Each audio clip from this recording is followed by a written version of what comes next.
कोई सिकंदर साहब but I like Sanjay हाँ মুম্বাইয়ের আকাশটা সেদিন যেন একটু বেশি থমথমে।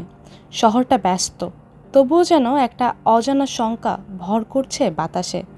আর ঠিক তখনই একটা হোয়াটসঅ্যাপ মেসেজ এসে পড়ে মুম্বাইয়ের ওয়ার্লি ট্রাফিক বিভাগের অফিসিয়াল নাম্বারে।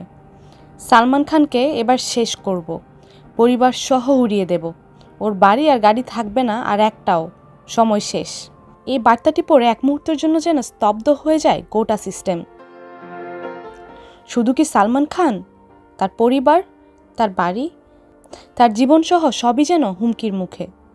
তড়িঘড়ি সে বার্তাটি চলে যায় পুলিশের হাতে। ওয়ার্লি থানায় দায়ের করা হয় অভিযোগ। তদন্তকারীরা নেমে পড়েন নম্বর ট্র্যাক করতে। কে এই ভয়ঙ্কর হুমকি দিল, কেন?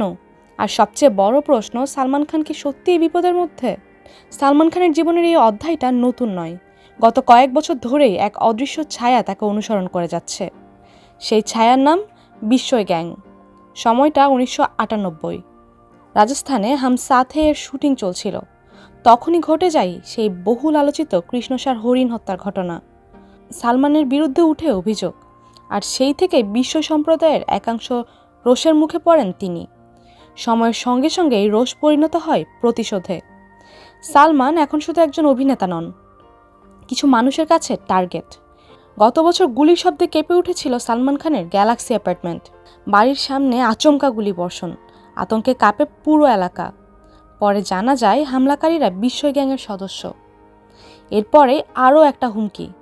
এবার সরাসরি বার্তা যায় ভাইজানের দিকে, তোমার সামনে দুটো রাস্তা, 1 আমাদের মন্দিরে গিয়ে ক্ষমা চাও, 2 বেঁচে থাকতে হলে 5 কোটি টাকা পাঠাও।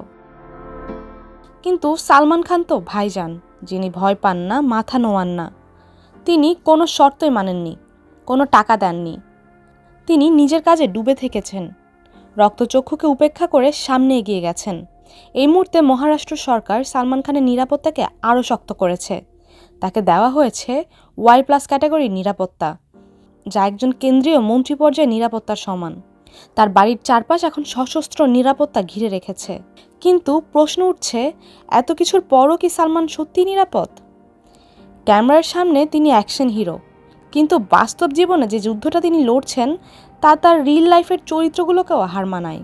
এ লড়াই তার পাশে আছেন ভক্তরা, আইনশৃঙ্খলা বাহিনী এবং কোটি কোটি মানুষের দোয়া। তবুও বাতাসে একটাই প্রশ্ন, এই থ্রিলারের পরবর্তী অধ্যায় কী?